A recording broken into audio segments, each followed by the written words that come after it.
All right, good. Let's start. We are a little group. I should not go here, I guess. Huh? That's not good from the microphone side, but it's cozy. We try to make it as interactive as possible. But before we go to our amazing speakers, to our role models of Project Switzerland, I want to do a quick introduction into Deep Tech Nation. Who has heard about Deep Tech Nation? Almost everyone. Do you know also our objectives, our goals? Do you remember that? Actually, we have 3 of them. The first one is to mobilize 50 billion growth capital for Swiss startups. That's one goal. The other one is to create 100,000 new jobs in the deep tech sector. And the final goal also to promote Switzerland as a deep tech nation. All of these projects are related to a program. The first program is led by Dario Mai. He's the head of Venture Hub Switzerland. He's building an AVI deep tech fund specialized for pension funds and family office and corporate venture. Maybe you have met already Alexandre Melden. He's responsible for the international promotion. One of the main activities is the platform. Maybe you have been to our website, but also the Swiss Deep Tech Report and the Swiss Tech Collaboration. I'm responsible for the Scale-Up Booster, and the main project is Project Switzerland. And Project Switzerland is a national initiative starting from Geneva with partner Fongit. Goes over startup days like here, Swiss Startup Association, and also SIGTIC, Antil St. Gallen, HSG St. Gallen, the accelerator there. And the mission is simple and bold, scaling the next global market leaders. So what we do actually, we bring together the most promising scale-ups with people, with role models, serial entrepreneurs like them, and unicorn founders which have already done it. That's the concept. It's like a library. We have many people with a lot of knowledge, and these scale-up can access it. And here you can see the I'm movie. so excited to join Project Switzerland because so many awesome programs in Switzerland are catered for early stage. There are a lot of accelerators, funding, events, matchmaking, but later stage there is nothing. There's a lot of coaching out there, of coaching opportunities, but what is really rare is a structured approach that brings you together with role models that have really been where you are. Ultimately, the role models of Project Switzerland serve us with all the different assets we need. They have scaled companies from 0 to 10, 10 to 100, and 100 to 1,000. They bring the right cultural traits, they want to help the ecosystem, they are grounded, they're humble, yet have been some of the most successful founders. It's great to have a space with other founders and role models to discuss how to approach certain scaling challenges that are not involved in the company. In those kind of setup, you can really listen to the others and also see the other side of the story that sometimes is not public. Most of you probably have too small of a dream, and that is because in Switzerland we're not allowed to dream. Switzerland is an amazing ecosystem when you start creating a company. So that allows you already to have quite a few other people you can go to and ask those questions. But as we've been growing the company, you have less and less of those people who have that experience. I've been for 2 years talking every Saturday at 7 a.m.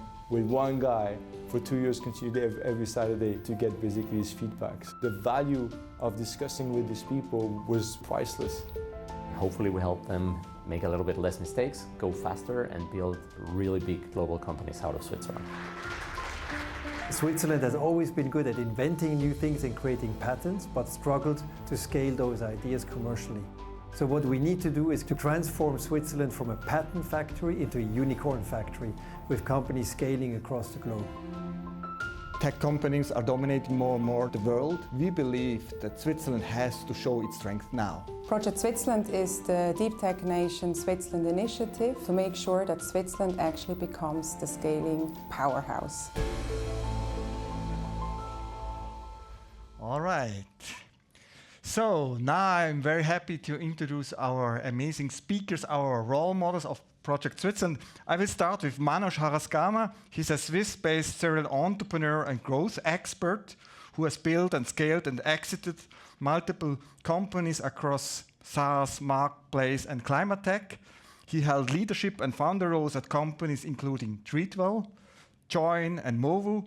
Today he's the co-CEO of Crosstown, a deep tech company developing patented technology to reduce CO2 emission from gas turbine. In parallel, Manoj lectures on growth and scaling at institutions including ETH, TUM, University of St. Gallen, and ISAT. Great to have you here. Thank you. I will continue with Jean-Marc. Jean-Marc is a seasoned Swiss entrepreneur, executive and board member with more than 30 years of experience scaling high-tech and medtech companies internationally. He has held leadership roles at companies including Sensimed, KB Medical, MindMains, and Lysis, I say it like that, leading organizations through fundraising, commercialization, operational scaling, and successful exit. Today, he's partner at ScaleSafe and supports Swiss scale-ups in building sustainable growth, operational excellence, and exit readiness. I hope this is more or less correct. Huh? Good. Then I go on with Laurent Balmelli. He's a Swiss entrepreneur, product leader with deep expertise in cybersecurity and enterprise software. After earned his PhD in computer science, he founded several companies. He founded Stronghold and later Strong Network, both successfully acquired, one by Snapchat and the other by Citrix. Today, Laura is general manager at Citrix. All right, how it will work. Manoj and Jean-Marc will have a short presentation to give you some information how about scaling. Afterwards, we will have a panel discussion, and you can also ask some questions. The first one who asks the question gets this limited edition. Huh? I have some more there afterwards. Good. All right, I hand over now to Manoj. Looking forward to your presentation about growth and scaling. Thank you. Looking forward. Thanks for the introduction. How do I just click and then it, hang on. This is yours, huh? That's mine, yeah. All right, so that's us again.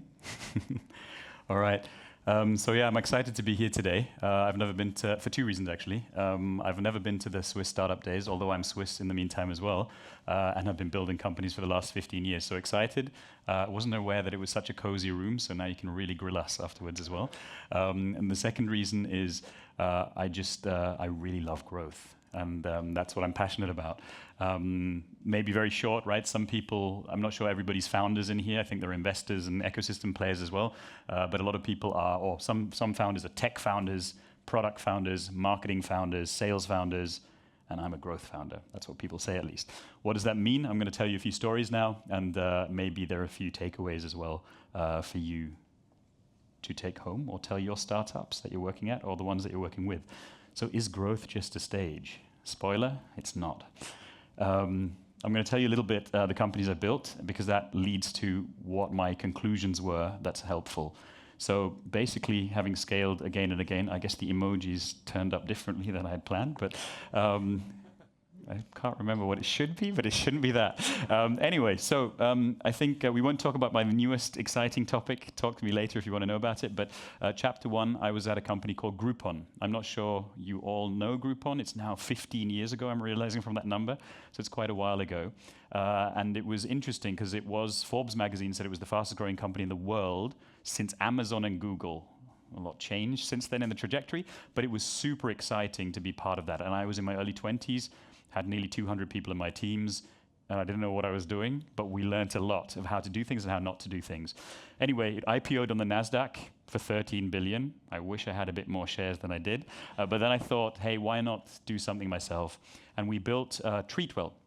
Not everybody knows Treatwell here, but in the large cities in Europe, people do. It's like what Booking.com is for hotels. Treatwell is for hairdressers and beauty treatments. So treatments, wellness, Treatwell. We scaled that today, or sold it a few years ago, and today we do 3 billion in GMV, and it was an exciting ride.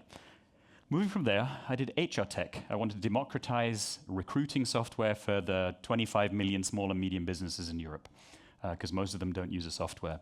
Founded that company, join.com, in Switzerland for the first time, and scaled it across Europe with 100,000 B2B clients, 100 people at the company today, and after 3 years we already had a double-digit million ARR. So it went quite well, and now I'm trying to save the world with a climate deep tech, decarbonizing gas turbines. Those of you who are Swiss, we're in Switzerland, I'm guessing a lot are, we all know that ABB, or the predecessor of ABB, I'll move the table a bit. The predecessor of ABB invented the gas turbine back in the day. Anyway, why am I talking about that is because somebody yesterday called Leah asked me, but this all doesn't have any analogies. How exactly did you make these companies work? Because you were selling coupons for restaurants, making a marketplace for hairdressers. Oh, actually, the screen was down there. Was that the trick? Okay. Then I don't need to look backwards. And now you're trying to save the world. It sounds kind of ridiculous. So was this all luck? Or what the fuck is going on? And then, so what I'm going to tell you a bit of story about is, so I went back really early in my building startup days and tried to figure out, when we're all walking to the moon, or walking on the moon for the first time in the startups we build, because nobody's ever done that journey before, how do you find the analogies? And when you really go into it and you decompartmentalize growth, you find transferable learnings and methods and methodologies that you can apply to other business models and other sectors and other domains. And so for me, the spoiler, here we go, growth is a methodology. It's what I sometimes teach, mainly at ESADA in Barcelona as a course, but sometimes at ETH in St. Gallen in Switzerland. But it makes growth repeatable. And I think that's what it is a little bit at Project Switzerland. Thanks for having me in the group as well, Michael, and great to be in this group. We're trying to give back to the scale-ups in Switzerland and help them on their journey with things that we've learned. So flashback to Treatwell. Basically, Treatwell, the near-death experience. So just for everybody to be on the same page, Treatwell, like Booking.com, is a marketplace. Unlike Booking.com, all of us probably go to hairdressers or beauty salons. We don't do it ourselves, right? And then we have the salons who actually do the haircut. Just to keep it simple, haircuts. So it was going really well. I had amazing co-founders. One of the co-founders was the ex-CFO of Booking.com, one of the biggest companies out of Europe. One had built Just Eat. We had a great CTO, and I was lucky to be the global chief sales and chief operating officer scaling Treatwell. So everything was great, going well. We had 100 people. Numbers were ticking upwards nicely. And then I got a call from one of my favorite investors. He said, "We're not going to invest."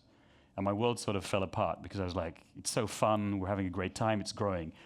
So I went into panic mode briefly. And as a founder, you can't always show it to the whole team because everybody goes, they don't need to know this yet, right? I need to figure out what's happening. And I then told my other co-founders, and then one more point, what he made, the investor who called me, he said, your growth rate is not enough for us to invest in the next round. So I was thinking, what's happening? All the numbers are ticking up nicely. I told everybody on the management team, okay, we're going to stop everything we're doing now. Because it doesn't matter if we do marketing now. It doesn't matter if we do sales now, because we're going to be dead in 6 months if we don't get the funding round. So we might as well stop now and think before we run out of our cash, because we still had runway. So what we did was then we started reflecting what is happening. So what happened was, with so many teams, I got the sales and the customer success team to talk to the salons, so the clients. The marketing team did surveys with with all of the bookers of hairdressing appointments in this room. And so we focused. The data and BI team looked at the data, what was happening. And at some point, it became clear, after all of these cross-functional teams started working on this, we weren't losing more clients, we were losing the happiest clients. Because all the salons that had thousands of bookings with us, the only way they could optimize their business if they didn't pay us 30% commission. So they started falling off a cliff and our growth was tanking. So what do? We then brought the tech and the product team in and we brainstormed and we came up with 2 solutions. Solution 1 was for the salons. We basically gave them a yellow-red card because we could see in the data when they drop off and tried to circumvent us on the marketplace. So they got the people booking the hairdressing appointments to book directly and not use the platform anymore. So we just used a system where we said at some point we would talk to every salon, say, look, if you start circumventing us, because we see it in the data, we will turn you off. of the platform, and they will lose their lifeline to actually getting more clients. So that was the sticks. The carrots were all of us. We sort of had a reason to circumvent as well if the salon wanted us to buy our haircut directly rather than via Treatwell. So what happened was we built a loyalty system, very simply, because it's not only a haircut, it might be a nail studio or a waxing or a massage, so all of the treatments that exist. And so after 10 appointments, you get a free one. So then the users, all of the clients started actually then booking again via the platform. So those two approaches we implemented within those 3 months, and in the next month we grew by 100%. And then we grew and grew and grew, and so it led to having 800 people across Europe, 3 billion in GMV, and us being able to sell the company a few months later. Still would like to keep doing it because it was very fun. But now, just to come back to the point, growth is a methodology. So why, what, and how, in very brief, because we don't have that much time. But one of the things that I mentioned, right, when you grow a company and you're in the growth stage, right, you have a lot of teams. You're working with maybe tens or hundreds of people. So your focus is not on everything in detail, and what happens is you focus at top line, for example.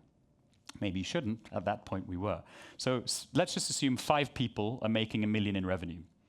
And let's assume the same 5 people in the next year make $1 million more. So it's 2 million. That's a 100% growth rate. The same 5 people do another $1 million in the 3rd year. And it's another $1 million. We get to 3 million. But 2 million to 3 million is only 50% growth, right? So your growth starts plateauing. And what does that mean? If you're not, as a CEO and the founding team, able to focus on growth, you need a team to focus on the KPI that's forgotten.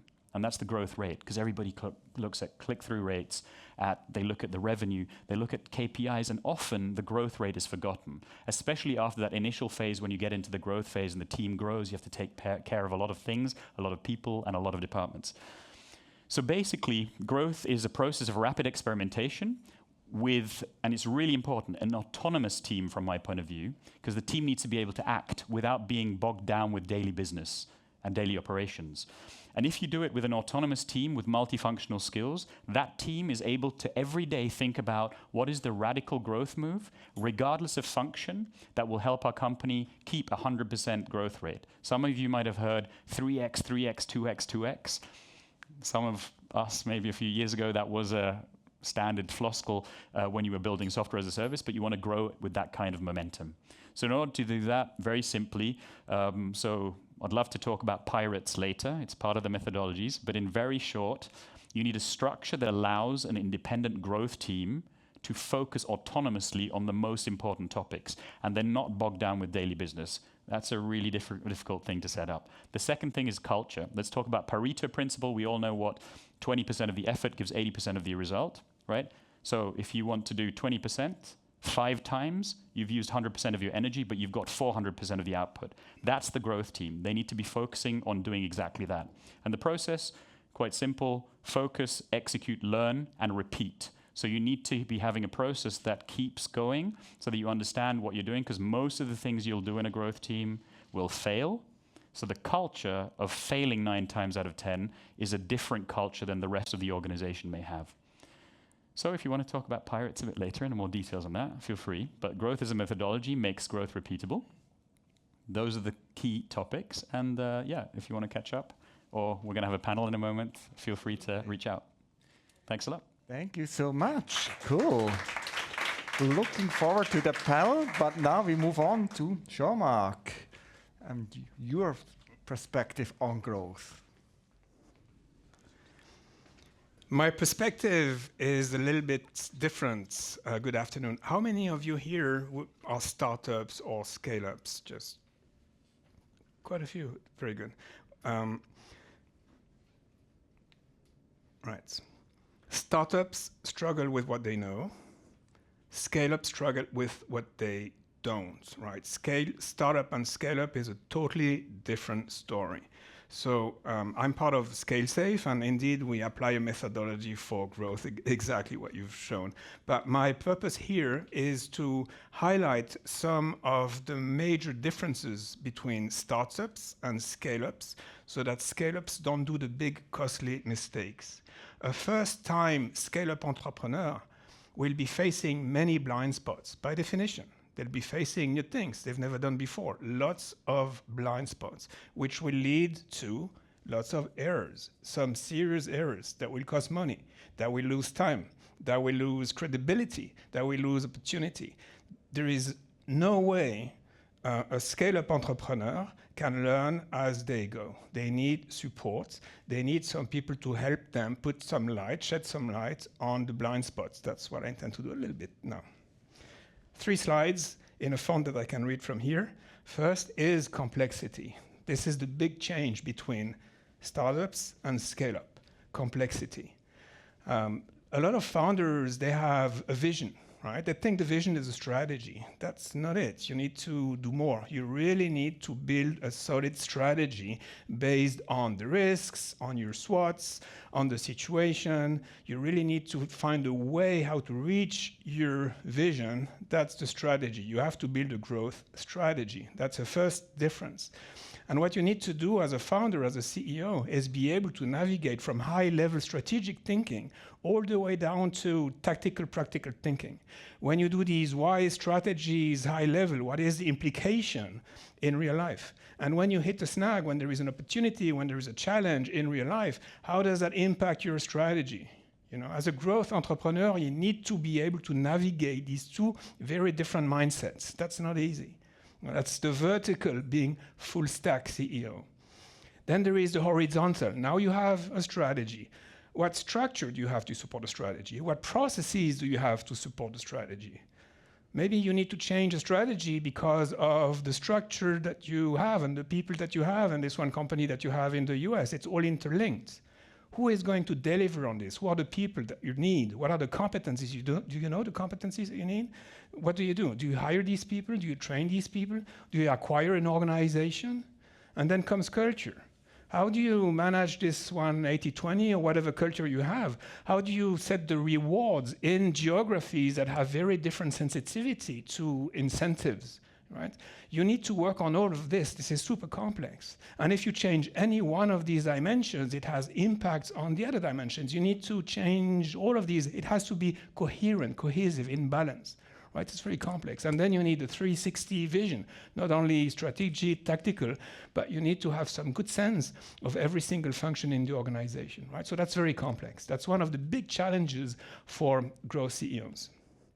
Next is focus. You know, everybody's talking about focus. Going from startup to scale up is a 180 degrees shift. First, you're a survivor, wide net fishing to get my product market fit. You know. But once you get your product market fit, you start scaling, it's a totally different story. Now you need to build a system to generate revenue, to generate value. You need to build a system. It's really building a system. Right? It's a methodology. Building a system that converts resources, because you have limited resources, money, people, time, convert resources into value. That's a new thing you need to do. You can't allocate resources opportunistically as you used to do when you were a startup. Now it has to have an intent. You allocate resources where it makes sense from a strategic perspective. Focus. In a startup, it's a small company, right? 10 people startup. It's a world of the implicit, and that works totally well. Everybody knows everything about everything, right? Everybody can have the back of everybody else. That's how it works. Super reactive, super agile, that works well. When the complexity and the size of the company grows, that's no longer possible. You need to shift from implicit to super explicit. Now you need to really do some serious organizational engineering. But you want to remain agile, so you have to do it right. So you don't grow the same way you used to be. You don't grow like multinational companies. You know, you don't grow hierarchically. You don't grow by hiring tons of middle managers because you've built as a pyramid. You don't grow in silos with KPIs that come out of nowhere. It's very important when you do this organizational engineering that you look at the value streams and not the silo. What are the value streams? And you organize the company around these value streams. It's very important that you do that. That you don't look at titles and job descriptions, that you look at roles. It has to be agile. What roles do you need? What competencies? You need to have a super clear allocation of the accountabilities for the roles. You know, who does what? It has to be super transparent. You need to build in this structure. Again, that's a methodology for growth. Once you have this in place, growth is much easier. So final slide is get support. Because these are blind spots, because first-time growth engineers don't know they don't know. Nothing wrong with that, by definition, right? So get support, get to talk to people who have done it before, and that's the whole point of Project Switzerland. Get in these clubs of CEOs that are sharing their experiences. There is some supporting initiatives around the place, or use people like us who are helping hands-on for this, but just reach out and talk. And the more you talk to people around, the more likely you are to be hitting a blind spot, and the less likely you are to doing these avoidable mistakes that cost so much for scale-up companies. That's it. Thank you. Laura and Manoj, can you join? You can stay here. All right. Don't forget this, huh? The first person who asks the question gets a cap. Laura, you were listening now to this presentation. What resonates most so far? Well, there's some aspect of complexity, obviously, is one, but like focusing on growth is I think, is one of the key. And I need to take your class, I think, because I think there's so many variables. But what I'm thinking now, and this is for everybody, right? So when I created my first startup, it was in 2013. Then I sold it in 2016. Then I worked for my acquirer 3 years. Then I did another one 2020, and then sold it 2024. Now it's 2026. If I do, and I will do another company likely when I'm out of Citrix, it's done completely differently. So my point is that, sure, I mean, like, absolutely talk to people that have experience, but it's never going to be the same thing. There's things that will remain, but now the way you market or the way you code, I'm back to coding because I enjoy that. I don't need anybody. I just do it all by myself. I have agents working and so on. So my point is that in the last 10 years when I've been 12, 14 years when I've been an entrepreneur, every time it was different. So absolutely, and I'm a big, actually, I think proponent that you should read books. I think it's very important to be literate. And I read all this book about the lean startup and all thing, which is great. And the stuff that will remain, the crossing the chasm from, I'm a big fan of all the things, but I think when you're in the trenches, things going to be different. It's good to listen, but also have the, I think the mindset is that you think of it, you have to make it work, and you have to be smart, and that's really difficult because so have this baggage that very valuable people have done it before, give it to you, but think of it, hey, there's no one magic wand. You're gonna be the one in charge, and the buck stops with you. And what I learned also is like when I was driving my team, is like at some point you're the one who makes the decision, even though sometimes it's hard because like, oh, fuck, I might be wrong, but I'm responsible for it. In the video, you mentioned that you had several talks with a person. I've talked to people even yesterday morning. Like some friend. Usually, I have very little time. Some friend convinced me to talk to a startup, and this guy had like. So thing didn't work so well, but like I think he has traction with the product because he has some type of product market fit. So I think it's actually not. Actually, I think just execution perhaps was not the best one. But he went from 6 people to just himself, and I told him like, dude, it's not so bad because perhaps now you can be AI native. You can create a company with yourself, perhaps 1 or 2 other people, and a lot of agents, right? So I think that's not a bad thing, right? So perhaps the second life for him. Absolutely. Hopefully, yeah. Manoj, what changed the most when a company moves from startup mode to scale-up mode? What is it for you? Yeah, it's a really good question. So I think so. There's a book that you said read books, so I don't read that often, so I'm going to quote one book. It's called Blitzscaling. I don't like the name of the book, but it's basically when a company goes from, I think, tribe stage, right? So like everybody's like doing everything and like in the trenches, to town or to village, to town, to city, to megapolis, right? every time you need a different kind of structure, and the whole infrastructure of the city, the whole way things move, everything changes. And I think with the question, what changes?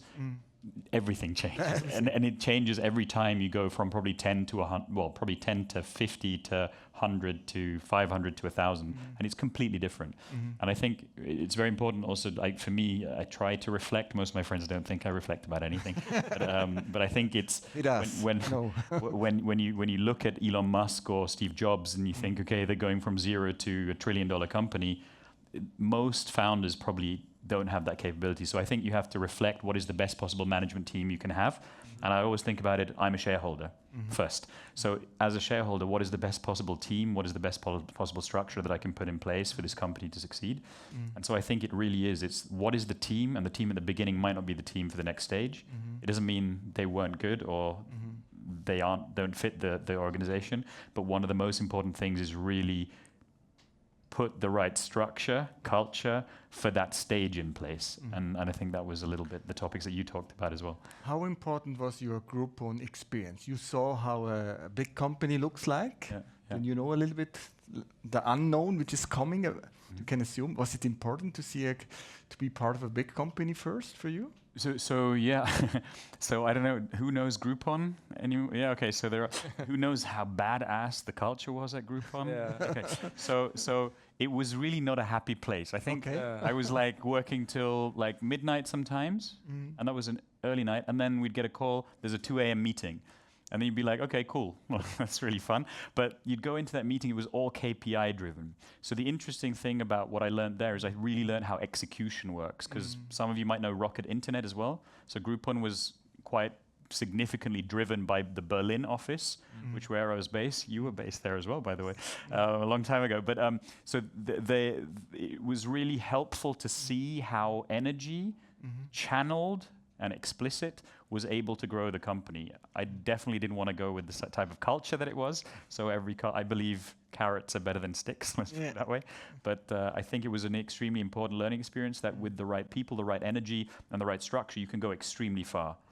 Cool. That was maybe one of my learnings. Cool. Thank you so much. You mentioned the complexity is increasing. Can you give some example when you move from startup mode to scale-up mode? What kind of complexity do you mean? Is it just the organization? Is it? It's everything. It's everything again. I'll just give you an example on strategy. You know, because strategy seems simple, right? But have you really identified your next key milestone, your key value drivers for the next 3 to 5 years? For what? For an exit, or what is the ambition of the founders, of the investors? You need to be clear with that. That's super simple. You need to come up with 3, 4, 5 max main goals. That's not simple, in fact. When you actually start doing it and looking at what you can do and the ambition and the expectations and the alignment and the clarity, that's just a starting point. Then you derive this into 12 to 18 month strategic objectives, and so now there is hard thinking, and that's nice because now the board and the top management is sort of shifting towards the management. From these strategic objectives, you go into key initiatives, and from these key initiatives, you look at what resources you need and which one do you have and which one do you need to get, and then what is the financial needs, and can you reach some of these milestones before you need to get your next round of financing? But it's not quite the next round of financing because you need 9 months to get your round of financing. Can you get ahead of time? Can you change that? So that's super complex when you look at just this path, and that's one piece of the methodology. Then the organization, super complicated, because you're coming from an organization that exists. You know, you've got this company, they have only chief something officer. You know, it's only and for that phase, you know, not for the coming phase, right? So they're not the right people. So how do you deal with that? How do you deal with the very emotional side and ego side of these people? And that's where role-based organization is quite powerful. You get away from titles and from job descriptions. You go into role. You keep those from the outside, but this is not how you work internally. That is, again, it's a very good case of there is no one fits all. You know, this is absolutely dependent on every single company. You can't read a book and implement this in your organization. But that is super powerful. It can, you know, that really breaks the reduces the impact of complexity dramatically. It's all transparent, it's all documented.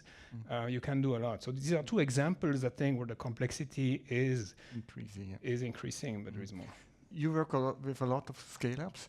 What is the first thing you do normally when you join a scale-ups with your knowledge? We take a big step back and we look at all of that. Okay.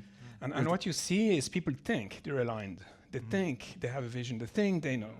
And then you scratch the surface, and then you put it all down, and then you realize that they're really not aligned. And actually, by doing the work, the nice thing is you don't want to tell this person, look, you're the CTO, but you're not the right type of person at this stage of the company. It's a hard thing to say. But when you actually develop your value streams and what are the activities and what are the competencies, and everybody's taking part of these exercises. That's the methodology. And actually then it's on paper. Everybody has contributed to this analysis. The guy sees, I'm not the right guy for that. And it's no big deal because CTO is not that important. What you like to do, CEO, you know, the startups, they love to be CEO. It's a shit job. Absolutely, really I know that. What they like is, you know, the fun, the strategy, the tech. But CEO is what? Is talking to investors, talking to your shareholders, is firing people. Yeah, and being fired when you get acquired. So that's why you shouldn't be CEO. Yeah. Be product manager or like the thing. Yeah. And if you put all these on the table, then it becomes easier for people to understand that maybe I should be CEO, you know. And I'm happy to take this one role, which is actually doing all the fun. It's the ikigai, the corporate ikigai. You know, doing what you're good at, what you like, what makes sense for the company, you know, what is in line with the financials. You have more chances of finding this ikigai if you break down all these roles and job description, and if you break down the role descriptions into roles. So it's very much about building up the clarity about the company, which roles, what is needed next. I guess there are questions, right? Who wants to go first? Yes, you get a cap.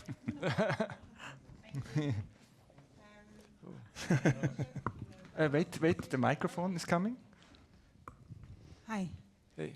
Magli from the Biops Association. Thank you very much for your insights. You spoke about the team, about the culture. I was wondering what your insights were about board management, going from startup to scale up. What changes, challenges, opportunities, because they can also come with feedback. Who want to go first? Yeah, I can start because I don't have much to say. So, but like you know, and the scale up is very important. Before that stage is less important. But I think when you scale up, you need to have the right people that typically have the experience, that have done it before. And because it's a totally different world, right? I mean, the startup is product market fit is chaotic. The board doesn't really matter, right? This is not something that's going to be determined. And some people really, I've saw some startup like, oh, we have this guy on the board, like, dude, does not make any difference. So, but when you scale, when you have things like size like what you guys did, I mean, this is, I think, really, really good. So go ahead, answer the question. you answer the question. You want to go first? No, so, I mean, I don't have a brilliant answer for that either. I think one of the things that I realized when I was doing my first company is I thought it was like, oh my goodness, the investors, or oh my goodness, the board, and they knew everything, and that's completely wrong. It's like they're just humans, like everybody. Everybody in Germany say alle kochen mit Wasser, right? And so basically, for me, I think the important thing was I choose, if possible, the board members like team members, because ideally they have a bird's eye view on a topic that is helpful for the company. And so earlier stage going to later stage, at the beginning it might just be the founders, right? So that's how it is, and that's fine. Just legally you need to have some kind of board depending on your organizational structure. But actually you just forget to do the meetings and you do it anyway somehow. But then as you grow, you sort of want to add the right pieces. And for me, the investors, the lead investor usually gets a seat, right? So ideally at that moment, I'd like an investor, when I choose the investor, who understands that I know my shit. Because I'm working on this 100 hours a week, and the investor will have 25 portfolio companies, so it'll be maybe 4 hours a week if they're only working on the portfolio, right? So probably it's 1 hour a week. So there's a super low probability that they will know about the business. But what they will know is the market. They will know what's happening because they've looked at 100 deals in 1 month, and they will understand maybe deep domain knowledge and maybe intros. never really happens at the intensity that you would love, but that's the way I would love to structure it. It never works the way I'd love to do it, though, but that's how I feel. And then when you get more professional, I'm sure you have better advice because you've talked to so many companies, so I'll pass that to you. I will take it in two pieces. Forming the board and managing the board. And forming the board is exactly as you say, right? If you have the chance, it's getting to bed with the devil, right? So if you have a chance of picking the right guys, it will make your life much easier, but chances are that you will not, right? You may not always be chooser when you get your board members. So then comes the managing the board, and this is where the methodology again is super interesting, and the whole, the whole clarity and transparency and the communication you show to the board. Because when the board is a pain in the neck, is oftentimes because they don't trust you, even though they say they do, but they probably don't, or they don't understand everything, right? So if you can have, because of the methodology, a super clear strategy, and you have good KPIs, and you have good reporting and dashboards, and what I do in the boards that I sit on is what I call rich minutes, meaning the minutes are actually very much documented. It's almost a rehearsal of what is going to happen at the board. At the board, you go through it, obviously, you change the minutes depending on the discussions. But the point is, this is on a shared document. So everybody has access to that before the board meeting. So when they come in the board meeting, they're informed, and I want them to have read all this material. They can't just show on the board and say, I'm spending my 1 hour a year, for this company. They have to be prepared. And you can really help the dynamic in the boards by the governance and the transparency and how you prepare the board. And then there is the personal relationship between the CEO and the chairman, which is super important, right? So it's very important to have a strong relationship, and the chairman goes and works with the board. Another thing I had a super complicated board meeting. We had 2 days board meetings, people flying in. That was a pain. So at least what we did is the night before, we're having dinner.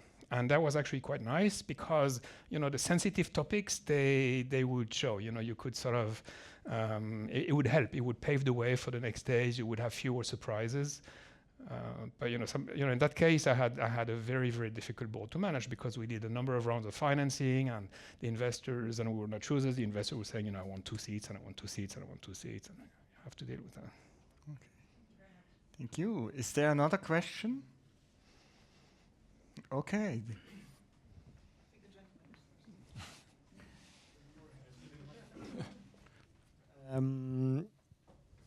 Simple question. How did you get join.com domain? And how did it have any impact to have such a high-level domain? Well, that's a secret, really. So for those of you who know domains, it's very difficult to get a domain with 3 or 4 letters, and that means something, and that's relevant for your industry. So I'll say the politically correct way to how we got onto it. No, because Join is an HR tech. We basically have built a talent attraction or recruiting software for small and medium businesses. So it was quite difficult. We went through a broker. But the story is much longer than that, and I don't want to bore you with it. But it was a serious hit on my bank account, on our bank account. I think more importantly, it was a bet, that it would help. It's difficult, we did an A/B test, right? So we can't tell you whether it was valuable or not. But interestingly, one story was when we entered, so we founded in Switzerland, but we entered the German-speaking market quite quickly. And then I started creating events where all HR leaders would turn up to, so 100 people. And they said, I communicated as join.com is coming to Berlin. And everybody turned up and said, hey, you guys have been around for like 15 years, right? And I said, yeah, sure. So it was interesting because these domains were all bought in the 90s, right? On the other hand, I always had in the back of my head, most probably we can sell it for the 7-digit figure we bought it for again, because the real estate being the domain would be sellable again. So those were the. Also, it's appreciated significantly in value, by the way. Yeah, it's appreciated significantly in the meantime as well. Yeah. Anyway, that was the show. So I'm so sorry, time is already up. I guess we could continue actually, but I guess you stay around also. So if you have, but let's do a quick fire question now. I start with you, Laurent. Yeah. What is the one thing every founder should do in this room starting tomorrow? Focus and really, really be fully committed. This, if you want to do this, it's going to do day and night, including weekend. It's not a job. It's a passion. It's a passion. Yeah. Focus. Yeah. What does it really take to become a global market leader? Jean-Marc. Not easy to answer. It depends on the industry very much, but good planning, very good planning, and selection. You know, you can't go too broad. You really have to know why is it that you go international, what is it that you have to de-risk, what is it that you want to prove, and really go international first on the niches where you can prove just that. Yeah. And then you go like the bowling alley. You go to adjacent niches. But you don't start too broad. You really need to show some traction on some specific niches. Again, have a strategy how you want to proceed with that. What separate companies that scale globally from those who doesn't? That's a very good question. So I'd go back to the very early days, how I choose a market. I think that's pretty much it. I reckon that if you choose the market that you go into wisely, the market should be so huge that ideally, right, even if you're a bad captain, you'll rise with the market. So if you chose AI a few weeks ago, you're probably okay. Today, I don't even know. But I think that's one of the key things. I think otherwise, it's always an uphill battle to say, I want to be the global market leader. But I mean, having the ambition, I think that's one of the things that, was it Casper said? In Switzerland, we don't dream. And I think it's true, right? We should have those big dreams because anyway, if you shoot for the moon and you land with the stars, it's pretty cool anyway. Sure, so I think that's how I'd say. Thank you so much. Give them a big hand. If you are a startup and you want to be on our watch list for the next cohorts, feel free, scan this code, and hopefully you will be one of the next candidates of Project Switzerland. Thank you so much.